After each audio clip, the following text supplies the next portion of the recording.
Ok, bueno, voy a esperar unos momentos. Por favor, excusen la demora al iniciar. Tuve algunos detalles.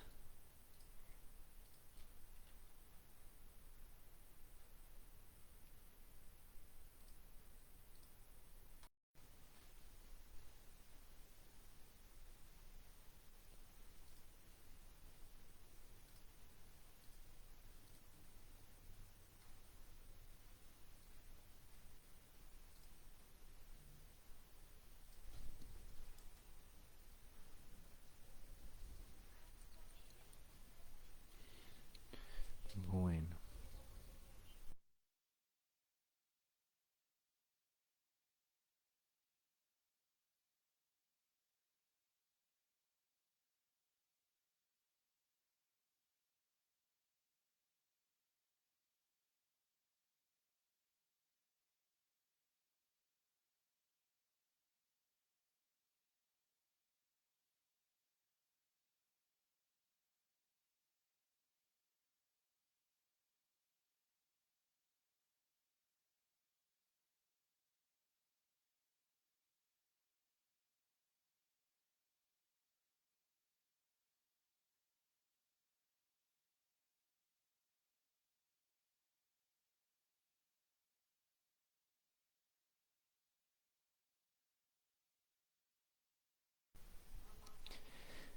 bueno, nuevamente buenas tardes. Gracias por quienes posiblemente vean esta pequeña presentación más adelante, con sirena y todo. Bueno, hoy quiero compartir un tema que se expuso hace algunos años, cuando estaba en mis estudios de pregrado, viendo un curso de teoría de números. Había un tema que me pareció muy bonito, muy interesante, que trata sobre números que estamos acostumbrados a trabajar desde pequeños, los enteros, ¿cierto? Contamos con esos números enteros, también tenemos sus contrapartes negativas y es mucho lo que se hace con esta clase de números. Pero pues ellos tienen sus divisores, se pueden dividir entre diferentes números, pero esos números o esos divisores a veces como que se le escapan a uno de las manos en cuanto a lo que uno les puede, lo que uno puede hacer con ellos, cómo uno los opera, cómo uno los suma, porque no hay una distribución estándar, no hay como una forma de uno decir, vea, con esta fórmula se calculan los divisores. eh, no, tienen sus divisores, pero contarlos a veces se sale de las manos. Pero aquí entonces vamos a ver unos conceptos de teoría de números que nos van a permitir hacer precisamente eso. Pero bueno, antes de eso, hablemos un poquitico de teoría de números. ¿Qué es eso? ¿Sí? Para de pronto eh, quienes quieran repasar o introducirse a, a ese campo. La teoría de números busca precisamente eso, analizar propiedades de números enteros, ¿sí? De esos con los que contamos. Parecen sencillos porque los aprendemos en primaria, pero en realidad tienen propiedades muy muy interesantes. Entonces tenemos este conjunto, que es el conjunto de los enteros, y todo entero se puede escribir como producto de unos bloques fundamentales o atómicos, que son los famosos números primos. Bueno, vamos a ver qué son números primos. Primero, aquí hay un ejemplo. De hecho, en la portada del evento donde estábamos supuestos a conectarnos, allí pueden ver una lista de los primeros números primos. Entonces tenemos 2, 3, 5, 7, 11, 13, 17. ¿Y hay algún patrón allí? Realmente no. Y eso es pues una de las cosas más atractivas de estos números, y es que muchos han querido buscar patrones entre esos números. ¿Pero qué son? Bueno, son números que no admiten sino una sola factorización, una forma de ser factorizadas. Por ejemplo, el número 7 únicamente se puede escribir como 1 por 7, ¿cierto? O dicho de otra manera, si uno lo quiere colocar en un arreglo de puntos, la única forma es como un arreglo rectangular, pues el único posible rectángulo es una barrita como estas. Mientras que otros números, como el 6 se pueden escribir como 1 por 6, es decir, una barrita, o 2 por 3, en cuyo caso tendríamos un arreglo rectangular de este tipo. Entonces, si admiten un arreglo rectangular como el de abajo, son compuestos, y si no, pues son primos. ¿Ok?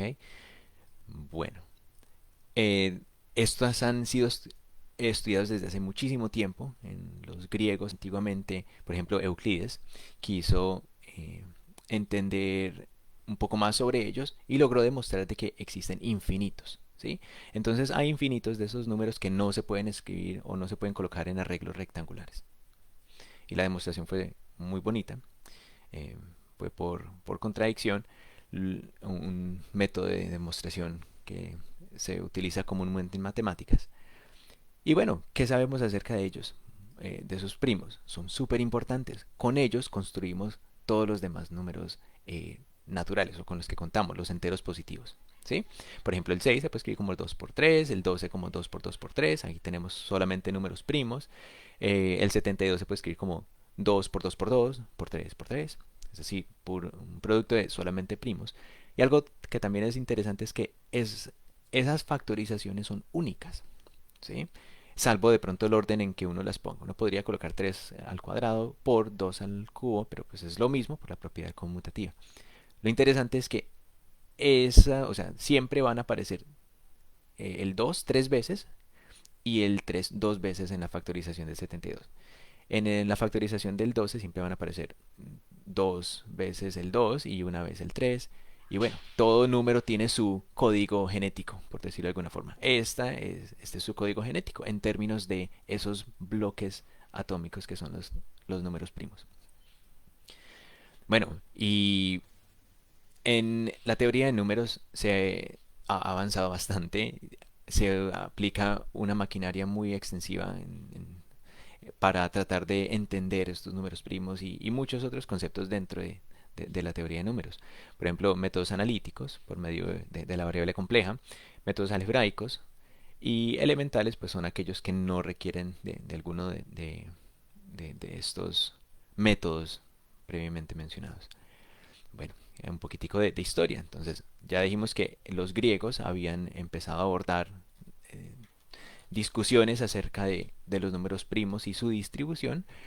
Bueno, en el siglo XVII y XVIII, varios matemáticos también siguieron abordando estos temas, por ejemplo, Pierre de Fermat y Leonhard Euler en- hicieron diferentes descubrimientos acerca de cómo producir nuevos números primos, y cómo de pronto hacer tests para verificar si un número entero dado es primo o no. Eso pues para números pequeños es sencillo, busque las factorizaciones, pero para números grandes es súper complicado.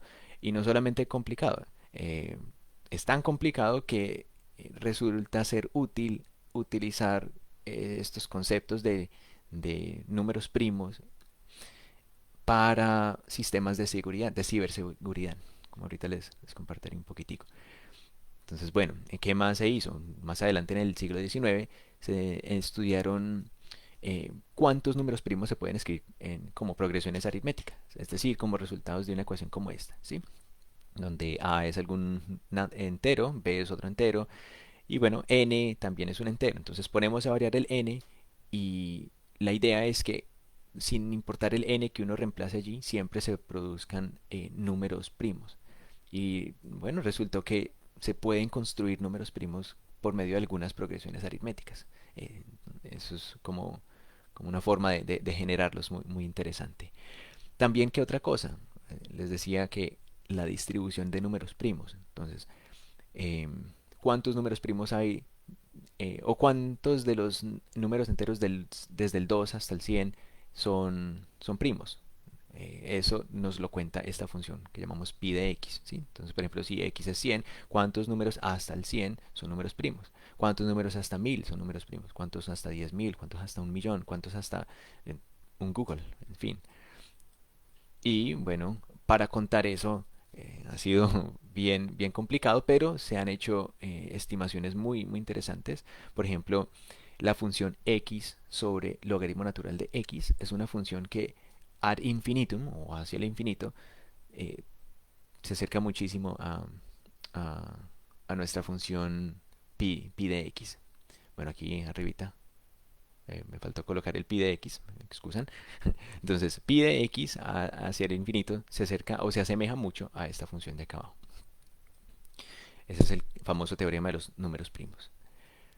Y bueno, Gauss, uno de los matemáticos más célebres de su época, también pensó en una forma nueva de trabajar con números enteros y fue introduciendo múltiples conceptos, entre ellos el de congruencias. Por ejemplo, la noción de que dos números enteros son congruentes si al dividirse entre un número común, que es el n, arrojan el mismo residuo. ¿Sí? Bueno, formalmente eso se define es como, decimos que A es congruente con B, si este numerito, o módulo n, si n divide la diferencia entre A y B, ¿cierto? Pero se puede luego demostrar de que como cada número es congruente con su residuo al dividirse entre n, entonces decir que dos números son congruentes es lo mismo que decir que arrojan el mismo residuo. Bueno, ese concepto de pronto al comienzo eh, un poco extraño, pero permite convertir muchos problemas acerca de números enteros bueno, en particular primos, en ecuaciones.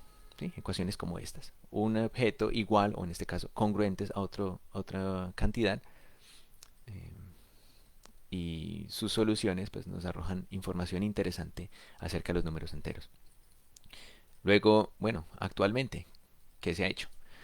Se ha tratado de mejorar los algoritmos para determinar cuándo un número es primo o no. Eso es muy importante, luego, por lo que les decía, que hoy en día se está utilizando para, eh, se están utilizando esos números primos para encriptar mensajes y encriptar información en general. Y eso es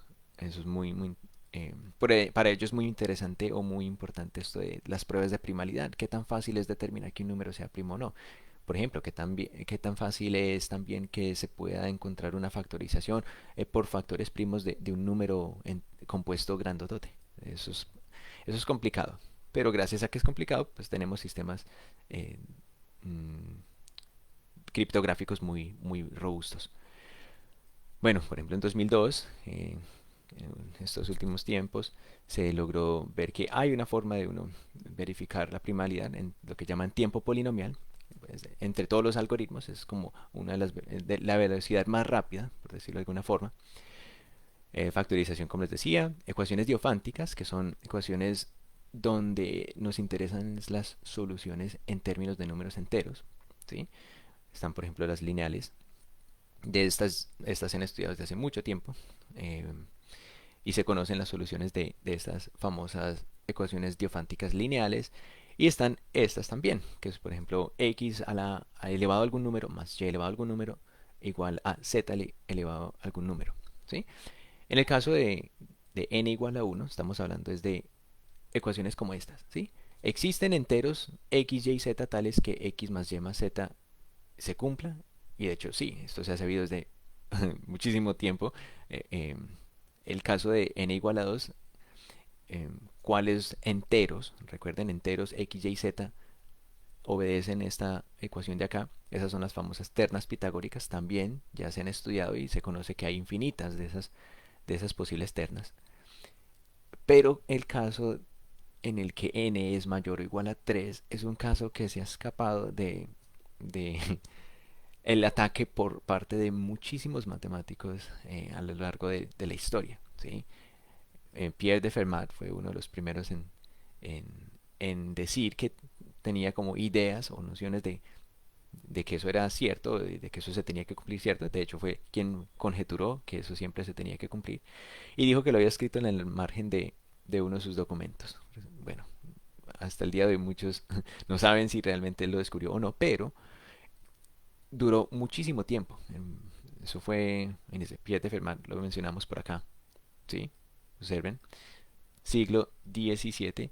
Y no fue sino hasta hace poco que Andrew Wiles, matemático británico, logró demostrar en un trabajo de muchas páginas que en efecto, cuando n es mayor o igual a 3 no existen soluciones enteras para estas ecuaciones. Entonces, curioso, solamente para las lineales para estas ternas pitagóricas. De resto, las soluciones enteras no se pueden encontrar. Ahora, soluciones reales, claro que se pueden encontrar, pero enteras, eso es como el objeto de estudio de las ecuaciones diofánticas.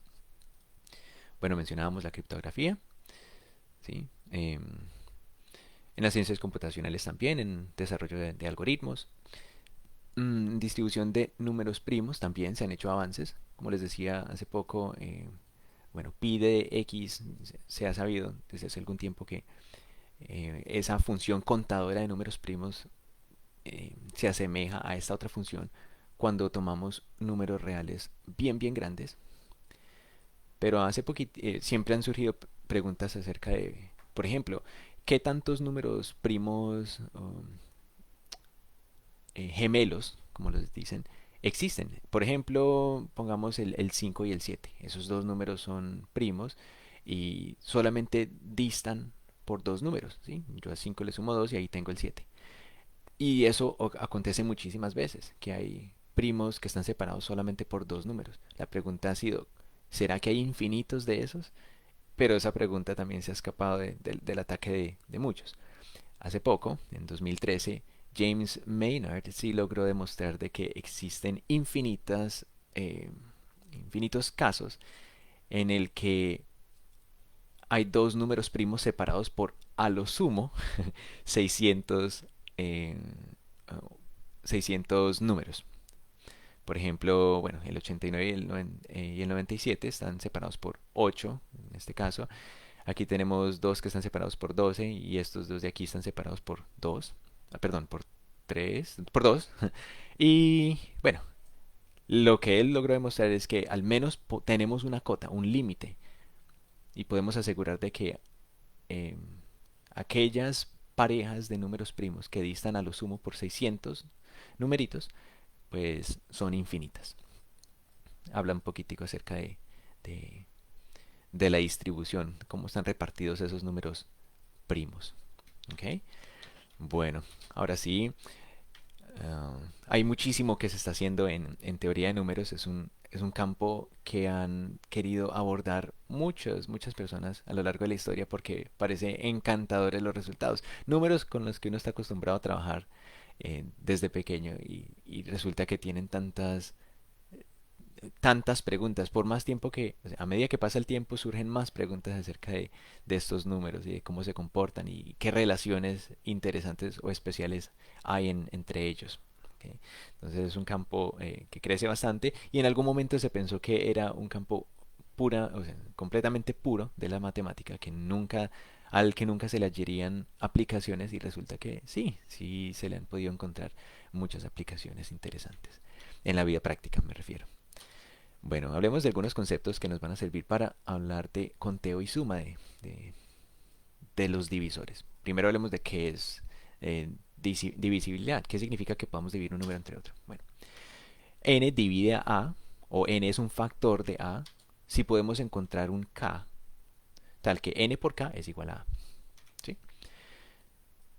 Em, hay varias propiedades acerca de la divisibilidad. Por ejemplo, si tenemos que n divide algún a y también divide algún b, entonces n divide a más b, pero también divide a cualquier combinación lineal de a y b, como se muestra acá. ¿Sí? Por ejemplo, si n divide a 3 y n divide a 2, entonces n va a dividir a 2 más 3.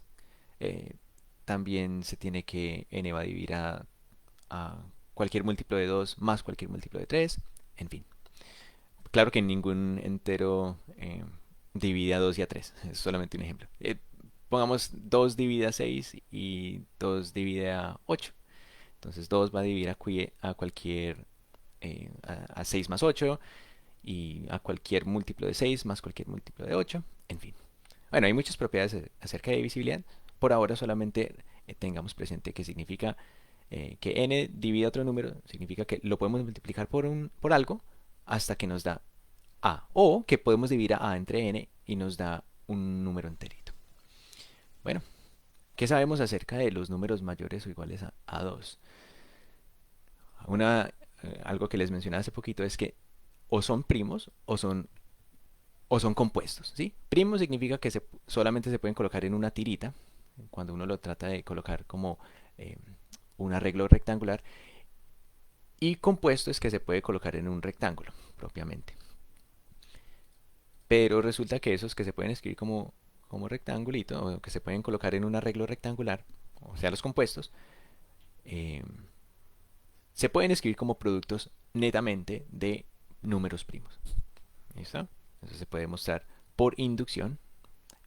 Una forma buena o bonita de pensar sobre la inducción es con el efecto dominó. ¿Sí? Si yo logro demostrar que esta primera ficha o este primer número cumple ¿sí? esta condición, y al cumplirse la condición en este, se cumple para la otra, para el siguiente, entonces yo puedo decir que al cumplirse el primero se van a cumplir todos de ahí para adelante. Eso es el efecto dominó o lo que llaman demostrar por inducción. Y vamos a utilizar una variante que es equivalente pues, a la demostración por inducción.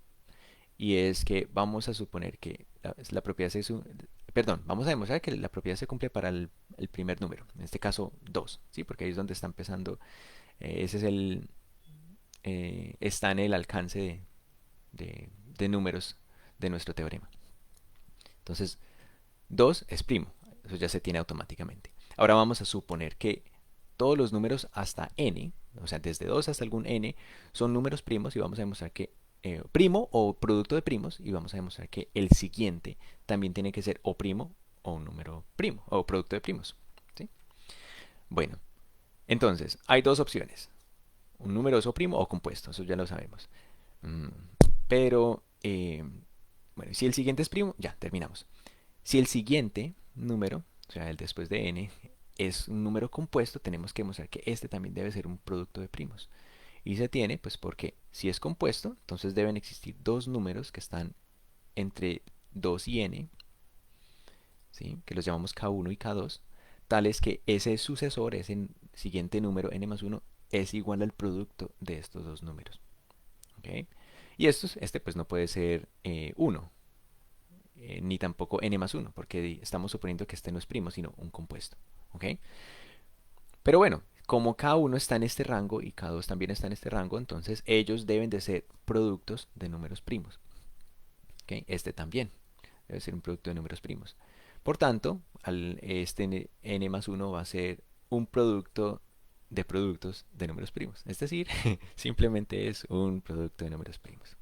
¿Okay? Y se tiene entonces esto. Verificamos que para 2 se tiene y supusimos que para algún n, de ahí para atrás, todos se cumplían. ¿Será que para el siguiente también se cumple? Y verificamos de que sí. Entonces, tarde o temprano, todos los números de ahí para adelante van a cumplir esa propiedad. Entonces, todos los números después de 2 en adelante son primos o productos de primos.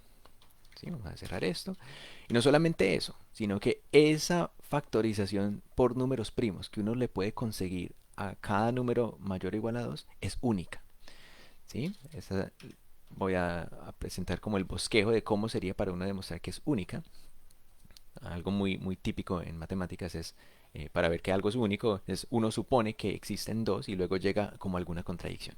Aquí suponemos que hay dos factorizaciones distintas, ¿sí? Entonces, por ejemplo, un P1, P2, P sub 3, P sub 4, en fin, y otra factorización Q sub 1, Q sub 2, Q sub 3, que arrojan el mismo resultado, o dos factorizaciones distintas.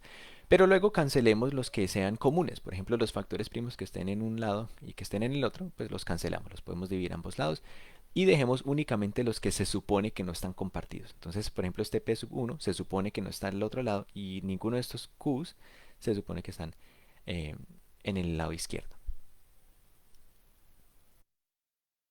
Bueno, entonces cada uno de estos factores primos del lado izquierdo, por ejemplo, P sub I, tiene que dividir a todo este número, al de la izquierda. Por tanto, tiene que dividir a este de acá. Pero si un número primo divide a un factor de números enteros, se puede ver de que tiene que dividir a alguno de esos factores, ¿sí? Y P sub 1 no podría dividir a ninguno de estos factores. Si P sub 1 divide a alguno de estos factores primos de allá, necesariamente tiene que ser uno de esos números primos de allá, contradiciendo la suposición de que ninguno de los del lado izquierdo están en el lado derecho. Entonces, bueno, ahí tenemos nuestra contradicción y por tanto eh, eso nos dice que si logramos conseguir dos factorizaciones de un número entero por medio de números primos, esa es la única factorización que se va a poder encontrar, salvo de pronto cómo uno los ordene. Pero pues los números van a ser exactamente los mismos. Bueno, y bueno, generalmente se utiliza una notación como esta para decir, bueno, n es el producto de algunos números primos, ¿sí? Ahora, pues si tengo números primos repetidos, uno los puede colocar con exponentes, como por ejemplo vimos antes, 2 elevado a 3, 3 elevado a 2, ¿sí? Es como muy estándar uno utilizar esta notación de acá. Bueno, y cuando uno ya empieza a entender los números enteros por medio de sus descomposiciones por factores primos, empiezan a salir varias conexiones o varias relaciones. Por ejemplo, cuando un número divide a otro. Entonces antes decíamos que si n multiplicado por algo es igual a a, ¿sí? ¿Cierto? O si a dividido entre n da un número entero, ¿sí? ¿Cierto? Pero también podemos decir que n divide a si en todos los números primos que aparecen en la descomposición de n también aparecen en la descomposición prima de a. ¿Listo? Eso es como otro resultado muy interesante que tenemos allí, ¿sí? Entonces, n divide a si todos los factores primos de este están en la descomposición de esta.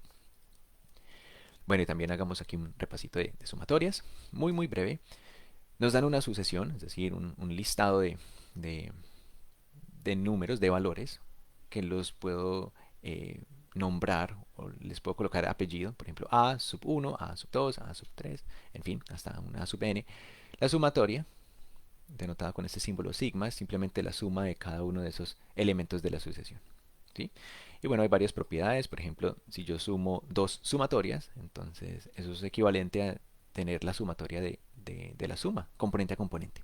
Eso también se le suele llamar una propiedad de linealidad.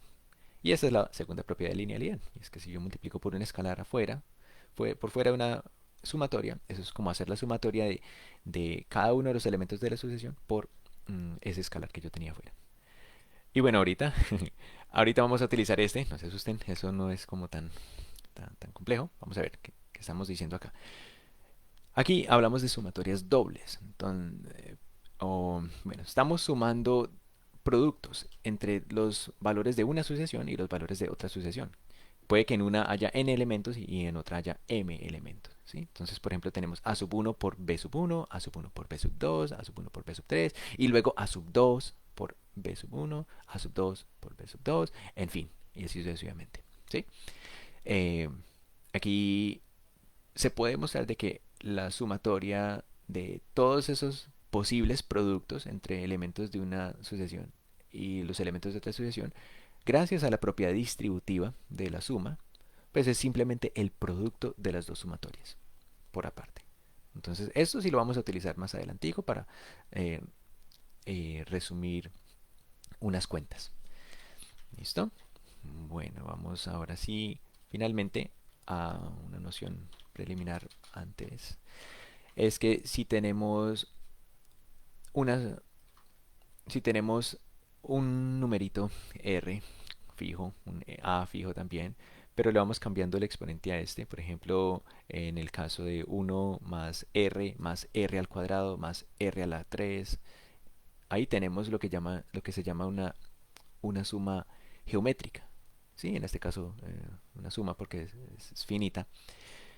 Bueno, en vez de uno hacer toda esa suma, mmm, uno puede, o sea, término a término, existe esta formulita de acá que nos permite calcular con unas cuantas operacioncitas cuánto nos va a dar ese resultado, ¿sí? Podríamos sumar, por ejemplo, todos los términos de esta forma hasta el término número 200 a mano o término a término, pero es dispendioso, simplemente utilizaríamos esta fórmula de acá. Y esto se puede mostrar eh, por medio de una observación, y es que si a esto lo llamamos s de n, como está acá, y lo multiplicamos por r, ¿sí? Multiplicamos esa suma por r, y luego le restamos s de n, se van a cancelar un poco de términos de esa suma que tenía allí, y va a quedar solamente esta expresión de acá. Luego uno factoriza el s sub n, perdón, s de n, y bueno, despeja el s de n y le queda esta expresión de acá. Bueno, no vamos a entrar en detalle con ese, pero recordemos que una suma geométrica se puede calcular fácilmente por medio de esta expresión de aquí. ¿Listo? Ahora sí, vamos a hablar de suma y conteo de divisores, y para eso vamos a abrir la presentación original de que tenía hace algunos años. Entonces permítame, yo lo comparto por acá. Bien, bueno, eso fue en el 2017. Y vamos a hablar un poquitico de esto. Bueno, Srinivasa Ramanujan, un matemático de la India muy talentoso, llegó a Inglaterra a trabajar con el profesor Hardy, en su época una eminencia en la teoría de números.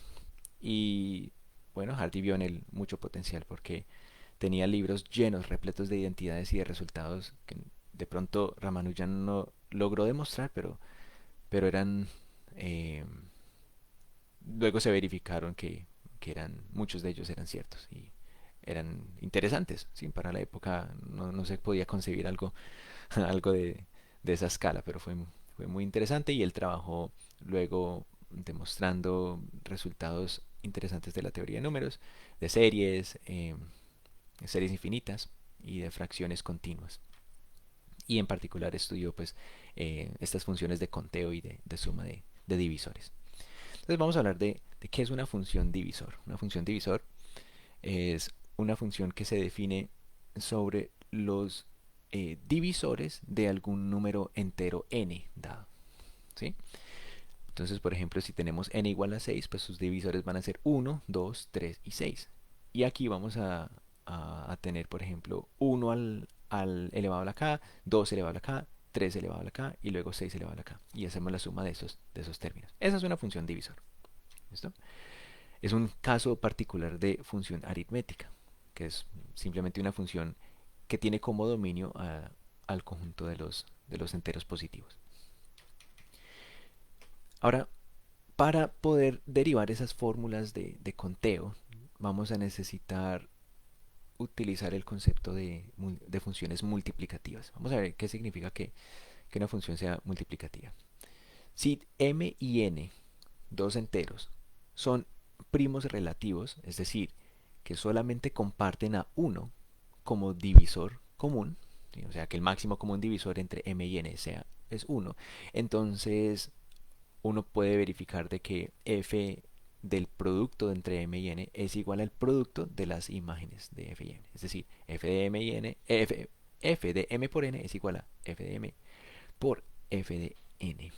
¿Sí? Completamente multiplicativa si no se requiere que los números enteros sean primos relativos, sino que sean números enteros cualesquiera. Si uno puede calcular f de m por n de esta manera, entonces se dice que es completamente multiplicativa. ¿Listo? Y si se tiene lo de abajo, pues claramente se tiene lo de arriba, ¿sí? Porque esta de aquí de abajo es más fuerte. Es una condición más general. Perdón, más fuerte. Y esta de aquí arriba, pues un poco más exigente. Entonces, sea f una función aritmética, una función definida sobre los números enteros positivos. Esta, a cualquier función que tenga esta forma, por ejemplo, la que vimos hace un momentico, la función divisor, ¿sí? Se le llamará una función sumatoria.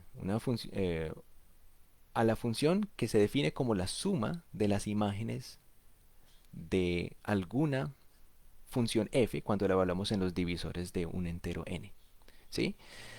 Si, por ejemplo, f es simplemente la función f de n igual a n, entonces eh, evaluado en los divisores de 6 sería f evaluado en 1, que es 1, f evaluado en 2 sería 2, f evaluado en 3 sería 3, f evaluado en 6 sería 6.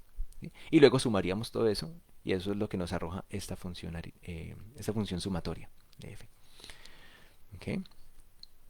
Ahora sí, vamos a definir qué es la función de divisores. Bueno, función suma de divisores. Es el caso en el que k, aquí en esta función de aquí, es 1.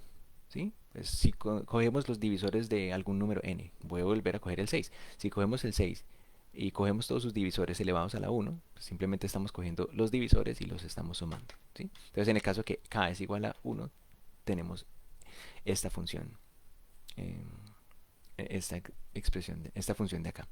Cuando n es 1, pues ¿cuánto nos da la suma de sus divisores? 1. Cuando tenemos 2, 3.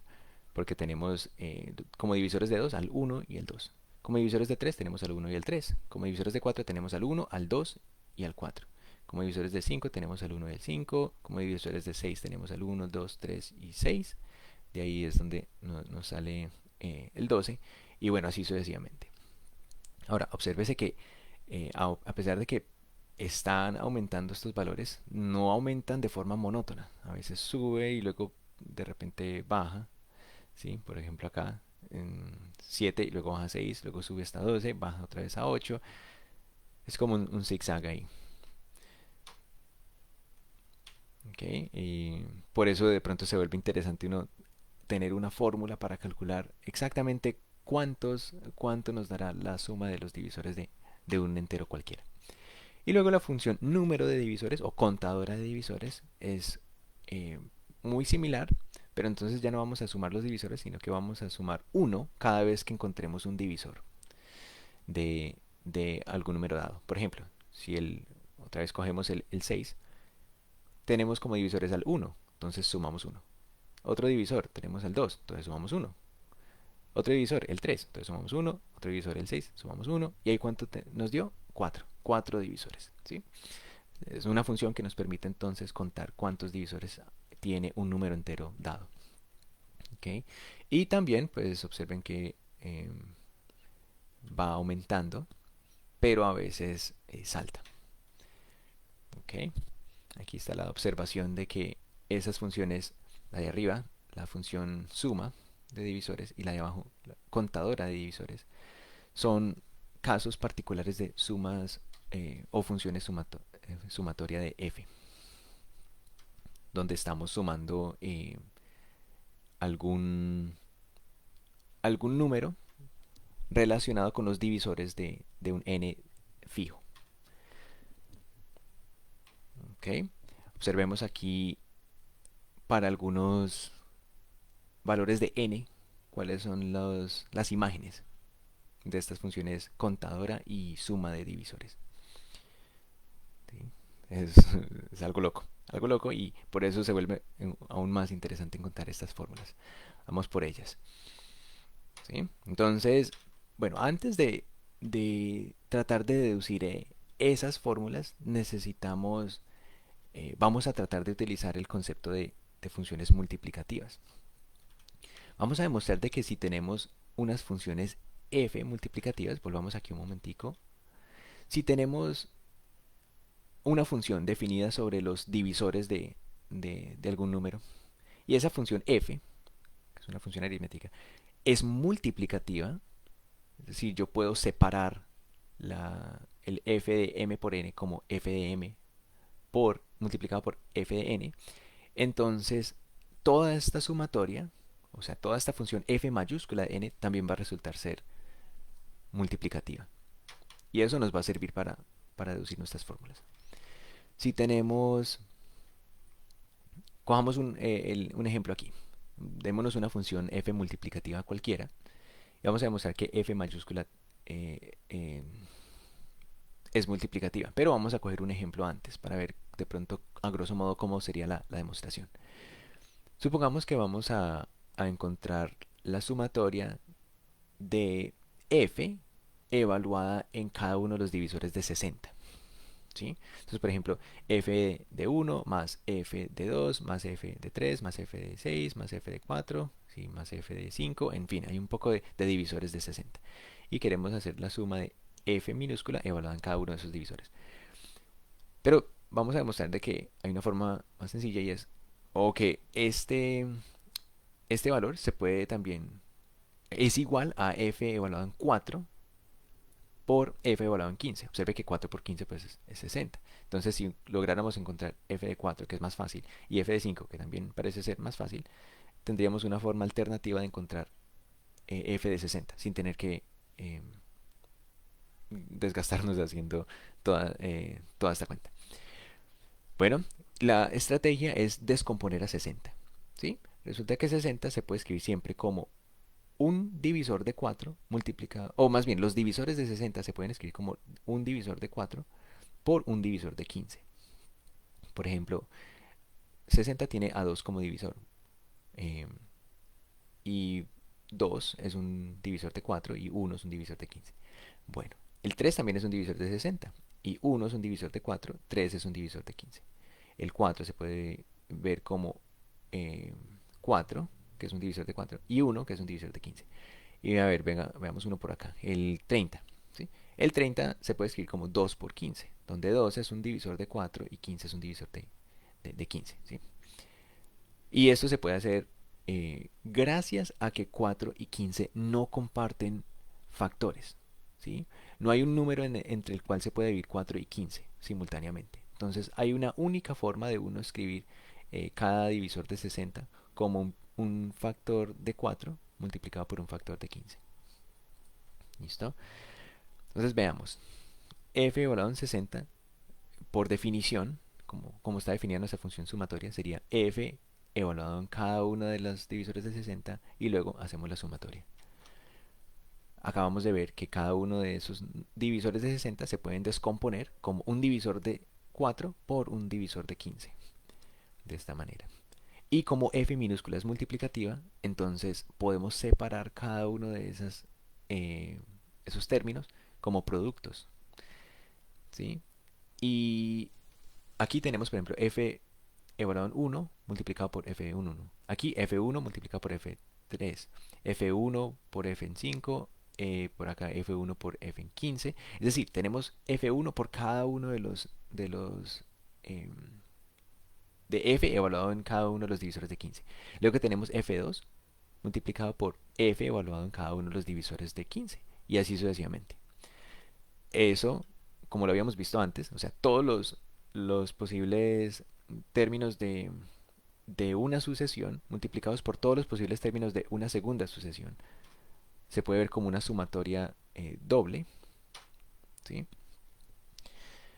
Y gracias a la propiedad distributiva que habíamos mencionado, esa suma doble se puede escribir como el producto de las dos sumatorias. Aquí tenemos, podríamos verificarlo utilizando la propiedad distributiva, que esto de aquí nos vuelve a arrojar esta expresión de acá. ¿Sí? F en 1, F por F3, F por F5, luego F2 por F1 y así sucesivamente.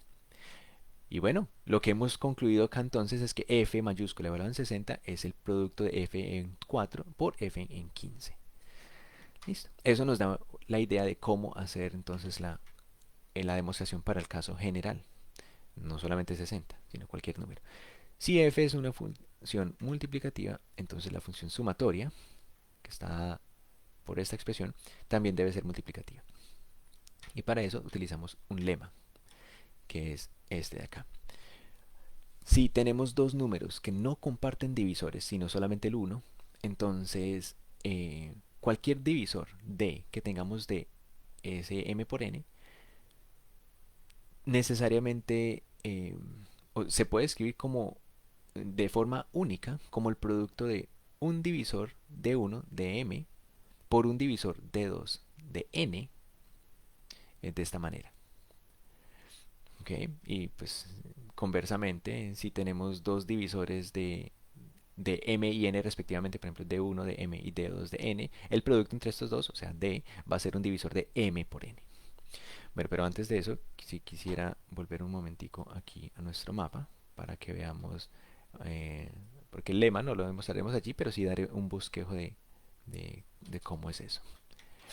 Entonces, Si supongamos que n y m son primos relativos, lo que estamos diciendo es que si d divide a m y n, entonces deben de existir aquellos divisores de m y n únicos, tales que d es el producto de los dos. También vimos lo converso, o el resultado contrario, en dirección contraria. Y aquí hay un ejemplo. El 10 divide a 50. Esto de aquí es 50. Pero pues 50 yo lo puedo escribir como 2 por 5 a la 2. Ahora, 5 y 5 a la 2 son primos relativos, no comparten divisores. Por tanto, si 10 divide este número, yo debo poder encontrar un divisor de 2 y un divisor de 25 que me den a 10.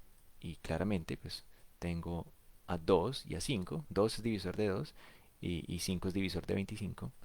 Eh, es factor de 25 y además 2 por 5 nos da el 10 que teníamos allá, ¿sí? Este es mi D1, este es mi D2 y el producto entre los dos me da el D. ¿Okay? Y vamos a ver cómo es la idea de esa demostración. Tiene mucho que ver con la forma como podemos factorizar a cualquier número entero. M pues admite una descomposición por factores primos. La vamos a escribir de esta forma. Ahora, no coloco aquí exponentes porque voy a hacer de cuenta que estos primos pueden repetirse. ¿Sí? Aquí estoy multiplicando algunos primos, porque pueden ser comunes algunos entre ellos, o no. Y esta es la descomposición por factores primos de n.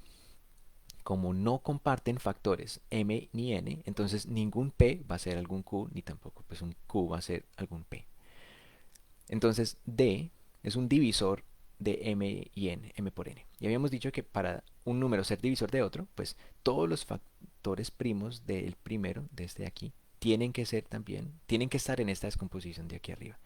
Entonces, algunos factores de d seguramente vendrán de acá, por eso es que escogemos algunos de esos p's, ¿sí? Puede que no sea hasta un k sub 1, sino hasta un número k sub 2 menor. Y puede que también algunos de sus primos provengan de acá, ¿sí? Entonces, bueno, D, al ser divisor, tiene que tener esta forma. ¿Ok? Bueno, escoja D1 como este pedacito de acá y D2 como este pedacito de acá. Este pedacito de acá, pues es un divisor de M, porque todos los factores de aquí están acá. Y este es un divisor de N, porque todos los factores de este están acá. Y el producto entre los dos me da el D que yo tengo. ¿Listo? Bueno, ahí tenemos entonces nuestra el por qué este lema es cierto. Vamos entonces a ver cómo utilizar ese lema aquí para ver que una función sumatoria de f es multiplicativa si f minúscula también lo es. Ok, tomamos entonces, tenemos que verificar de que f mayúscula evaluada en m por n es lo mismo que f evaluada en m por f evaluada en n. Y si tenemos que entonces que hacer la suma de f minúscula evaluada en cada uno de los divisores de este producto, ¿sí? Pero como m y n, para ver que es multiplicativa, tenemos que asumir que m y n primero son primos relativos, es decir, no comparten divisores. Entonces, si m y n no comparten divisores, por el lema anterior, entonces deben de existir un D1 y un D2. O sea, para cada divisor de m por n deben de existir divisores D1 de m y D2 de n, cuyo producto me dé exactamente D. ¿Sí? Entonces, cada uno de estos divisores D, yo lo puedo escribir como D1 por D2. Entonces, eh, y si yo quiero conseguir todos los divisores de m por n, como me está pidiendo esta función sumatoria, entonces yo lo que puedo hacer es ir cambiando los D1 e ir cambiando los D2 también, ¿sí? Si yo fijo un D1 y voy cambiando los D sub 2, entonces obtengo una tanda de divisores de m por n. Luego si voy cambiando el D1 y luego otra vez eh, cambio con ese D1 fijo, vuelvo a cambiar todos los D sub 2, estoy consiguiendo otra tanda de divisores. ¿Sí? En fin, aquí tenemos todas las posibles combinaciones de D sub 1, o sea, divisores de M, y todos los posibles divisores de n. Y al variar estos de uno y de 2 estoy consiguiendo todos los divisores de m por n, como me está pidiendo la función. ¿Listo? Entonces aquí tengo una suma doble. Tengo una suma doble. Ahora, como yo sé que d1 y d2, al ser divisores de m y n respectivamente, y al ser m y n primos relativos, entonces estos de aquí también tienen que ser primos relativos, ¿sí? Ningún primo de la descomposición de este estará en la descomposición de este, ni viceversa. Entonces, gracias a que f es multiplicativa, yo puedo separar esta imagen como el producto de estas dos imágenes de acá, ¿sí? ¿Y qué tengo yo? Una suma doble, una suma de todos los posibles productos entre los elementos de una sucesión y los elementos de otra sucesión. Por el resultado que ya les habíamos anunciado, pues esta suma doble yo la puedo escribir gracias a la distributividad como el producto de estas dos sucesiones de acá. Y tenemos lo que queríamos. Que f evaluado en m por n es igual a f evaluado en m por f evaluado en n, gracias a que f es multiplicativa, f minúscula es multiplicativa, y a que además m y n son primos relativos. Bueno, entonces, ¿qué tenemos? Nuestras funciones divisor y contadoras de divisores van a ser multiplicativas, porque recordemos que la función suma de divisores es simplemente una función sumatoria sobre una función aritmética de f1, donde f1 ¿quién es? Donde f1 es n. Queremos sumar los divisores, entonces simplemente para cada divisor colocamos el divisor acá. Por ejemplo, en el caso de 6, colocamos el 1, el 2, el 3 y el 6. Y la contadora de divisores es una función sumatoria también. En el caso que esta función de aquí es la función 1. ¿Sí? Por cada divisor de 6 o por cada divisor de cualquier n que yo tenga ahí, voy a colocar un 1 aquí. Y voy contando 1, 1, 1, 1, 1, hasta contar todos los divisores. Gracias a que esta función de acá y esta función de acá son multiplicativas, es muy sencillo verlo, pero pues de todas maneras lo vamos a ver por acá. Eh, Vamos a ver, aquí abajito. Entonces, ¿por qué esta función de aquí es multiplicativa? Pues porque f evaluado en m por n es 1, pero 1 por la propiedad de identidad del producto es 1 por 1, y pues cada uno de estos es la imagen de cualquier m, o sea, 1 es f de m, y este 1 de acá lo puedo ver como si fuera f evaluado en n, ¿sí? Y luego, bueno, es completamente multiplicativo, porque ni siquiera le estoy pidiendo que m y n sean primos relativos, pueden ser números enteros cualesquiera. Y luego acá esta función, la función identidad, también es multiplicativa. F evaluado en m por n es simplemente m multiplicado por n. Y bueno, acá tengo que m lo puedo ver como f en m y n lo puedo ver como f evaluado en n, ¿sí? Entonces son como explica funciones más o menos triviales, sencillas, pero no quería dejarlo pasar. Bueno, ahora sí vamos con otra vez con... Listo, tenemos que nuestras funciones, las que vamos a estudiar, a las que le vamos a conseguir fórmulas, esas son multiplicativas. ¿Cómo lo hacemos? Vamos a hacer el caso primero de las potencias de números primos, ¿sí? Entonces, démonos un número primo cualquiera p y un exponente a. Yo puedo contar todos los... Hagamos primero al de abajo, ¿sí? Yo todos los divisores de una potencia de un primo los puedo contar. ¿Cómo? Bueno, tengo por ejemplo a p elevado a la 3. ¿Cuáles serán los divisores de p elevado a la 3? Serán 1, serán p elevado a la 2 y p elevado a la 3. No hay más posibilidades, ¿sí? Tienen que ser números que dividan a p elevado a la a. Esas son las únicas opciones. Entonces tengo a p elevado a la 1, p elevado a la 2, p elevado a la 3 y tengo a 1. Ahí está. A más 1. Listo. Ese es en el caso de una potencia de primo. ¿Y cómo hago yo para sumar entonces todos los divisores de un número dado? Bueno, eh, ¿cuántos divisores? Bueno, ¿cuáles son los divisores? Ya los había mencionado. 1, p elevado a 1, p elevado a 2, p elevado a 3. ¿Sí? ¿Y cómo hago para sumarlos? Pues lo suma 1 más p elevado a 2, ta, ta, ta. Y eso es una suma geométrica. Entonces uno lo puede sintetizar por medio de esta formulita de acá. Entonces yo puedo ver eh, la suma de todos los divisores de una potencia y un primo de esta forma o de esta forma de aquí. ¿Listo? Entonces justamente lo que acabamos de explicar acá. Todos los divisores de P a la A serán estos de aquí. ¿Que son cuántos? Uno más, hasta aquí, son A más 1. Y luego esos divisores los sumo y ahí me queda mi sumita geométrica. Acá tenemos un ejemplo. 5 a la 3. Es 5 por 5 por 5 por 5. Bueno, 5 por 5 por 5, nada más. ¿Cuáles son los divisores posibles de ese número? 1, 5, 5 a la 2, 5 a la 3. Hago la suma geométrica entre ellos y me queda 156. ¿Cuántos divisores había? 3 más 1, 4. Simplemente bastó con mirar el exponente de acá, nada más. Ahora, ¿qué tal si n ya no es una potencia de un primo, sino un número entero cualquiera? Pues gracias a que sabemos que todo número entero se puede descomponer como el producto de número de potencias de números primos, entonces podemos obtener esta formulita de acá. Ahora, esto de aquí se ve complicado, pero pues es simplemente un producto de, de varios términos sencillos, ¿sí? Este por este.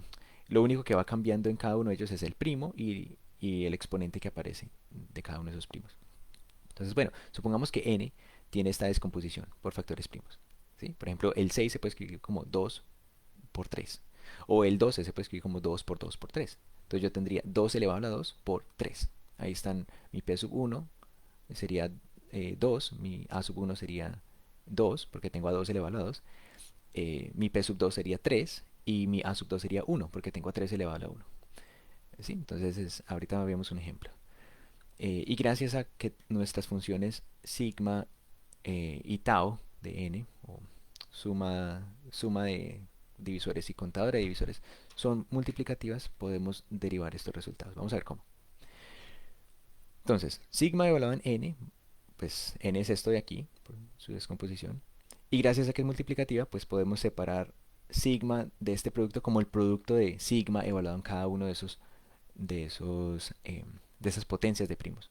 ¿Por qué podemos hacer eso? Pues porque esto de aquí es primo relativo con este de aquí. Es decir, cada una de estas potencias tiene sus propios factores primos. No comparten divisores, solamente el uno. Son primos relativos. Y lo mismo pasa con tau, ¿cierto? Entonces yo puedo también reescribir tau evaluado en n como el producto de tau evaluado en las potencias primas. Y por el lema que acabamos de ver, pues ya sabemos cómo sumar los divisores de una potencia y un primo. Y también sabemos cómo contar los divisores de una potencia y un primo. Entonces simplemente reemplazamos esa formulita, ¿sí? Y tenemos esto. Entonces, ¿cómo sumamos los divisores de P sub 1 elevado a la A sub 1? Por medio de esta expresión.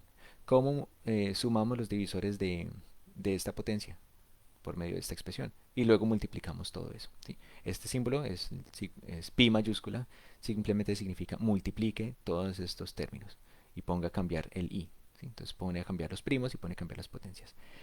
Y bueno, similarmente con la función contadora. ¿Cómo cuento los divisores de P1 a la A1? Como A1 más 1.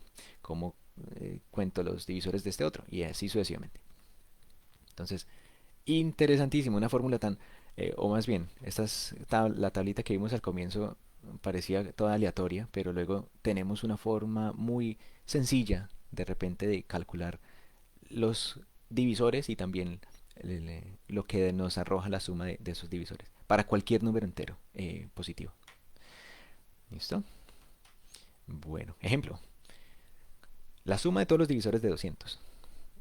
En vez de ponerme a buscar todos los divisores de 200 y luego sumarlos, pues simplemente observo que 200 se puede escribir como 2 a la 3 por 5 a la 2.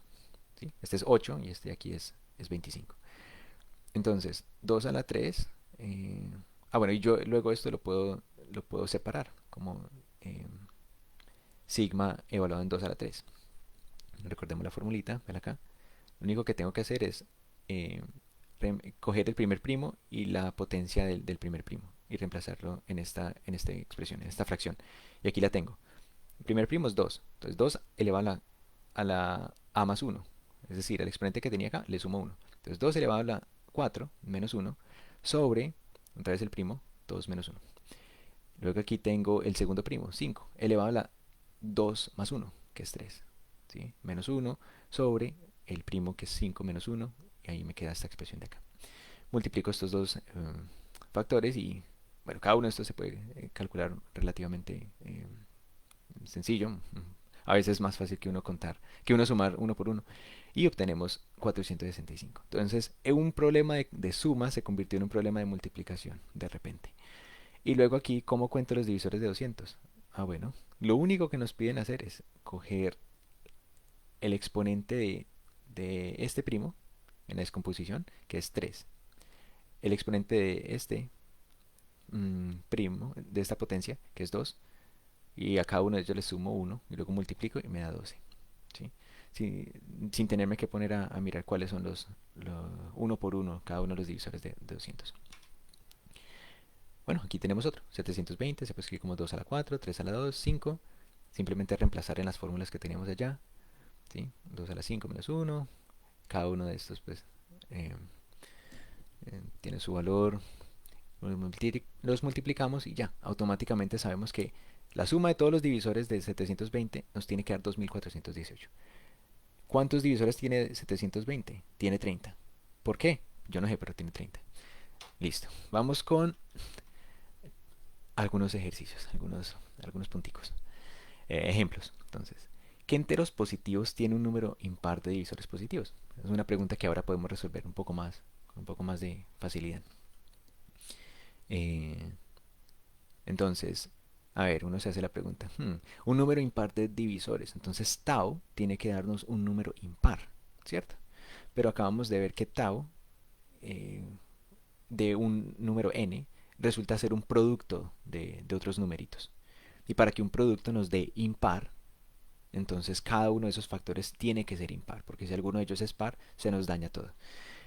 Entonces, estamos suponiendo que para algún n, tau de n, que es este producto, tiene que darnos impar.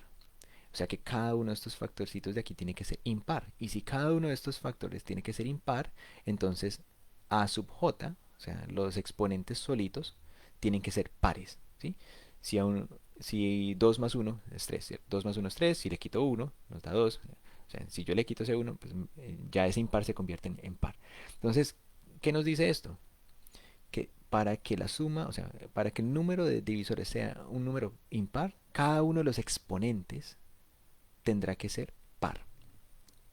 Cada uno de los exponentes en la descomposición de n va a tener que ser par. ¿Sí? Para que este producto en últimas nos termine dando eh, ese número impar. Bueno, entonces sin tener uno que hacer más, solamente mirar esa formulita que es un producto. Ahora, para que enteros positivos n se tiene que la suma de los divisores es impar. Entonces ya vimos, para que el número de divisores sea impar, simplemente que todas las potencias, o sea, todos los exponentes sean, sean pares. Y para que la suma sea impar, pues ahí ya es un poquitico más complejo. Recordemos que para sumar todos los divisores podemos utilizar ahora nuestra nueva fórmula. ¿Sí? Bueno, cada uno de estos también lo podríamos ver como una suma geométrica. De ahí fue que surgió. Entonces, bueno, yo tengo, para sumar los divisores de n, tengo que multiplicar varios de estas cosas. ¿Sí? Tengo que encontrar varios de estas sumas. Y cada una de ellas va a tener que ser impar. ¿Sí? Entonces vamos a ver cómo me aseguro yo de que eso sea impar. Supongamos eh, que yo tengo que uno de los factores primos de nuestro n es 2, es el número primo 2, que es un número par, ¿cierto? Es el único primo par, de hecho. Entonces, cualquier potencia de ese número de 2 pues va a ser también par, y por tanto, cuando yo le sume 1 a esta suma de pares, este numerito de acá, o sea, de mi C1, o el factor que yo tengo acá, me va a dar un número impar.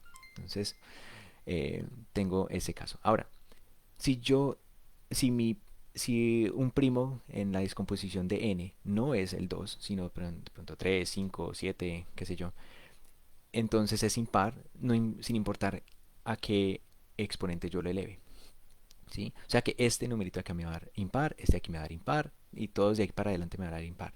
Y entonces cuando yo le sume uno, me va a dar par, ¿cierto? O más bien, perdón, cada uno de estos es impar. Entonces, depende cuántos de estos términos haya para yo poder determinar si esto me va a dar un número par o impar.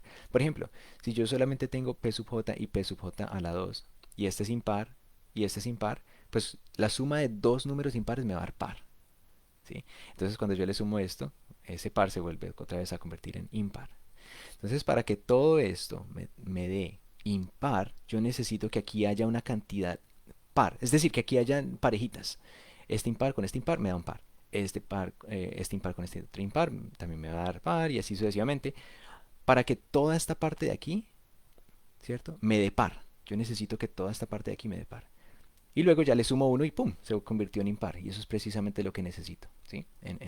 Para que esta productoria nos dé impar. Entonces, bueno, par, impar, sí.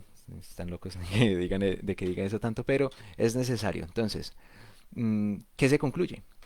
Que si, bueno, en la factorización por factores primos, todas las potencias son distintos de 2, entonces necesito que haya que todos los exponentes eh, sean, a ver, que la cantidad de, oh, ¿cómo lo podríamos resumir acá? Mm, para que esto de aquí me dé par, este numerito de acá tendrá que ser par, el exponente, ¿sí? Necesitaré que ese exponente sea par. ¿Ok? Como se dice acá, todas las potencias deben de ser de grado par.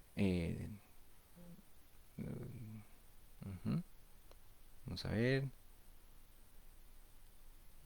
Distintos, cuya factorización prima, todos los potencias de primos distintos de 2 sean en grado par, cumplen eso. Eso, muy bien, muy bien.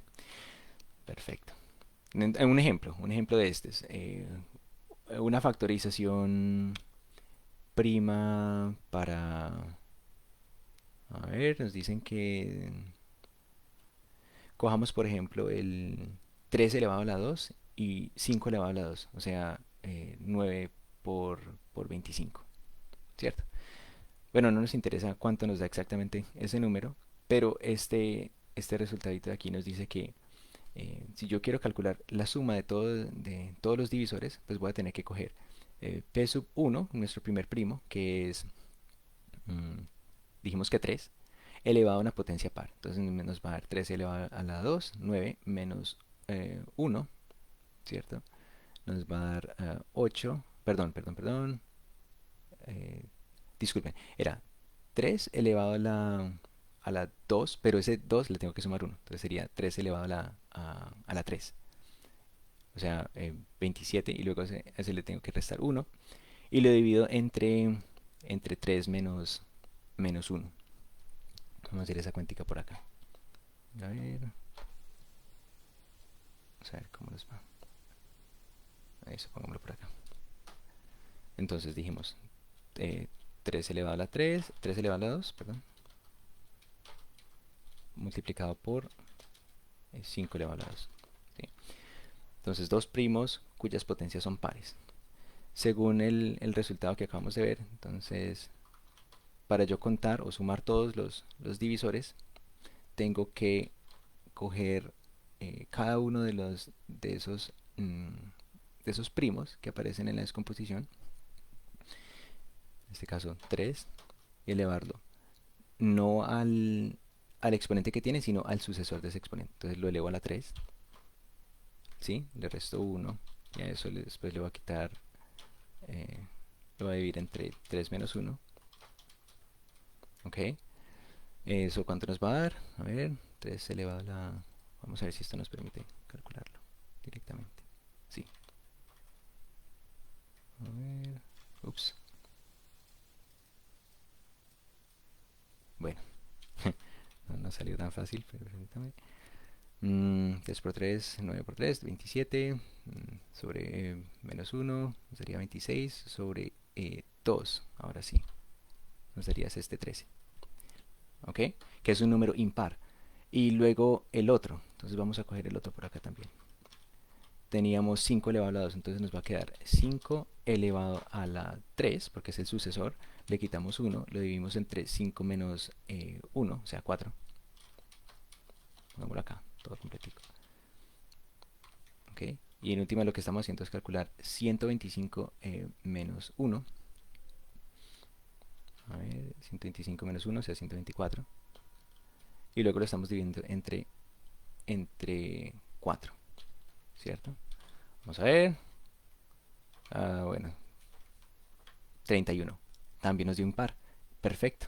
Porque entonces cuando yo multiplique este numerito de acá, que es...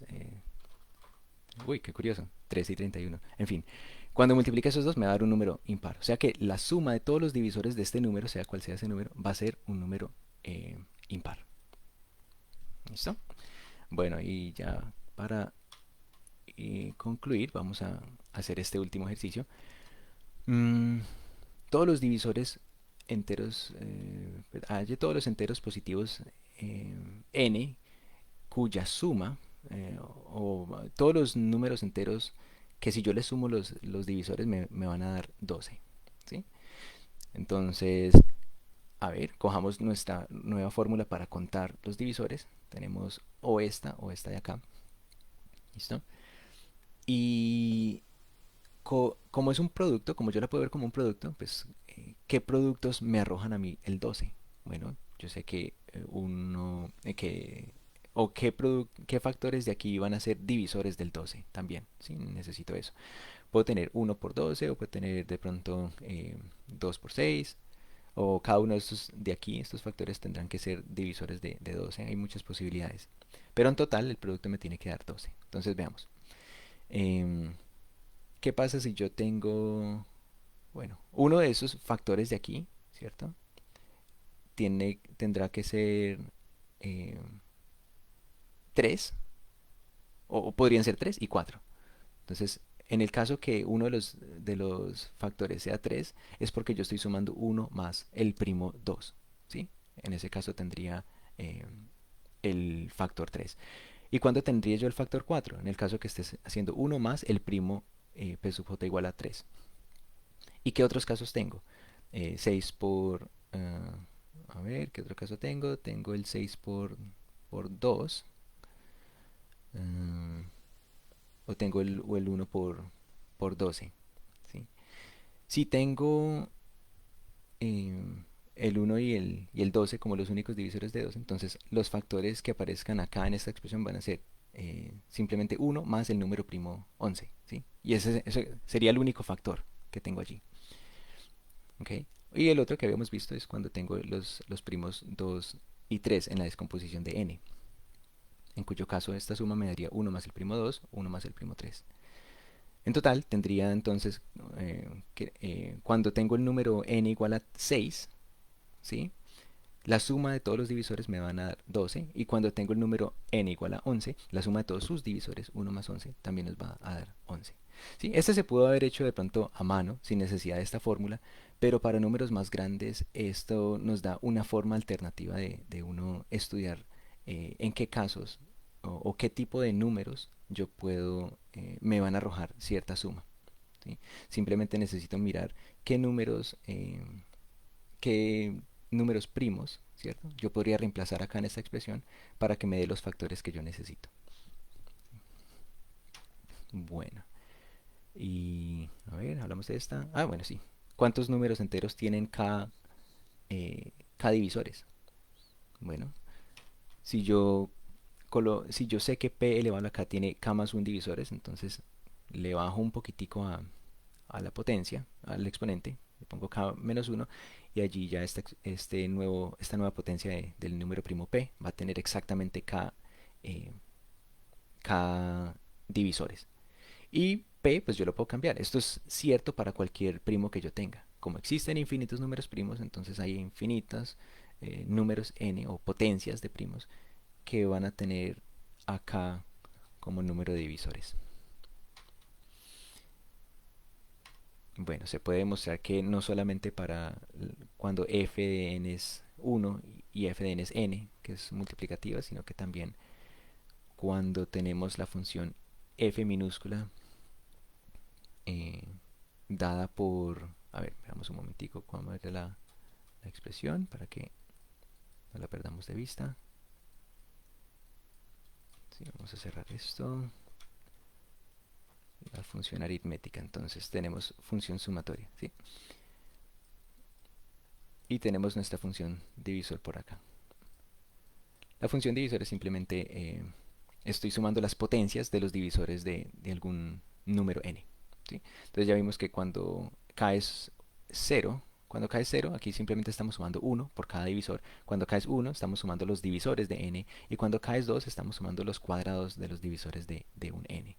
Y cuando caes cualquier otro número, pues resulta que eh, también vamos a tener eh, que la función sumatoria, o sea, eh, la función divisor o este sigma sub k va a ser una función multiplicativa. ¿Sí? Entonces seguramente por ahí también salen muchos resultados acerca del conteo el conteo perdón, de la suma de los cuadrados de los divisores de un número o de la suma de los cubos de los divisores de un número y etcétera. Entonces, como f minúscula definida así es multiplicativa, la función sumatoria es multiplicativa y ya. Y ahí tendríamos todo. Y bueno, acá entonces concluyo, concluyo este pequeño repaso de algunas nociones de teoría de números y también de enteros, de descomposición prima, de cómo sumar y contar los divisores de un número entero cualquiera. Y si quieren de pronto indagar un poco más sobre el tema, pues aquí hay el libro que utilicé en aquel momento para elaborar esta presentación y, y pues recordarles que en este campo de la teoría de números siempre se están haciendo cantidades de cosas. Muchos están tratando de abordar problemas muy interesantes que relacionan diferentes partes de la matemática y también inclusive eh, de la criptografía, como les decía, de la computación, de otras ciencias. Entonces, de pronto les llama la atención seguir explorando estas nociones. O, en la actualidad también se está empleando mucho el, la computación para mirar o descubrir patrones que pueda haber entre los números anteriormente. Pues, matemáticos como Euler, Gauss, seguramente hacían los listados de números enteros y trataban de mirar, ve, mira, esto se satisface aquí, esto otro se cumple allá, pero con las computadoras ahora se puede hacer muchísimo descubrimiento de patrones también. Entonces, si de pronto se quieren motivar a seguir por ese lado. Bueno, no sé si de pronto haya alguien actualmente para que quiera hacer alguna pregunta, alguna consulta o si quiere pueden escribir ahí en el chat. Estoy mirando si de pronto para la próxima mm, usamos otra modalidad para que puedan también participar hablando, ¿sí? Que puedan de pronto interactuar de esa manera.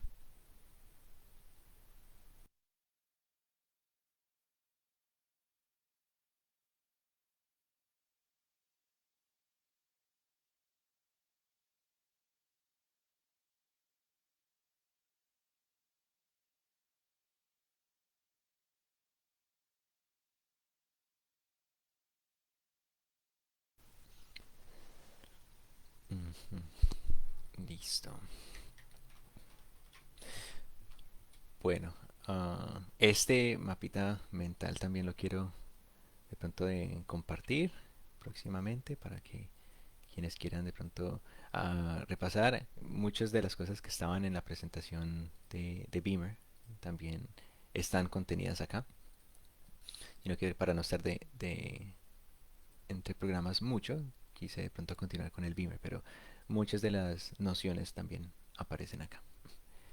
¿Sí? Entonces, bueno, no siendo más, muchas gracias y espero que si tienen alguna pregunta, por favor, la hagan llegar, algún comentario. Siempre es muy chévere hablar de estas cosas. Bueno, hasta una próxima.